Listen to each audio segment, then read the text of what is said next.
ಇವತ್ತಿನ ಅಪ್ಡೇಟ್ ಏನು ಅಂತ ನೋಡುವುದಾದರೆ, ಬೆಳೆಹಾನಿ ಪರಿಹಾರ ಜಮೆ ಮಳೆಯಿಂದಾಗಿ ಯಾವ ರೈತರಿಗೆ ಬೆಳೆಹಾನಿಯಾಗಿದೆಯೋ ಅಂತಹ ರೈತರಿಗೆ ವಾರದಲ್ಲೇ ಪರಿಹಾರ ನೀಡಬೇಕೆಂದು ಕಡ್ಡಾಯ ಸಚಿವ ಕೃಷ್ಣ ಬೈರೇಗೌಡರು ತಿಳಿಸಿದ್ದರು.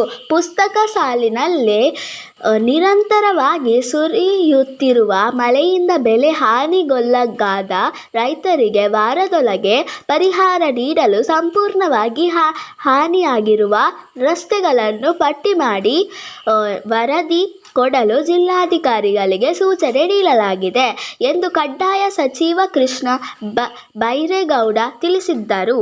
ಸೋಮವಾರ ಸುದ್ದಿಗಾರರೊಂದಿಗೆ ಮಾತನಾಡಿ, ರಾಜ್ಯದಲ್ಲಿ ಈವರೆಗೆ 32% ರಷ್ಟು ಹೆಚ್ಚು ಮಳೆಯಾಗಿದೆ. ಇಲ್ಲಿಯವರೆಗೆ 61,700 ಹೆಕ್ಟೇರ್ ಪ್ರದೇಶದಲ್ಲಿ ಬೆಳೆಹಾನಿಯಾಗಿರುವ ಬಗ್ಗೆ ವರದಿ ಬಂದಿದೆ.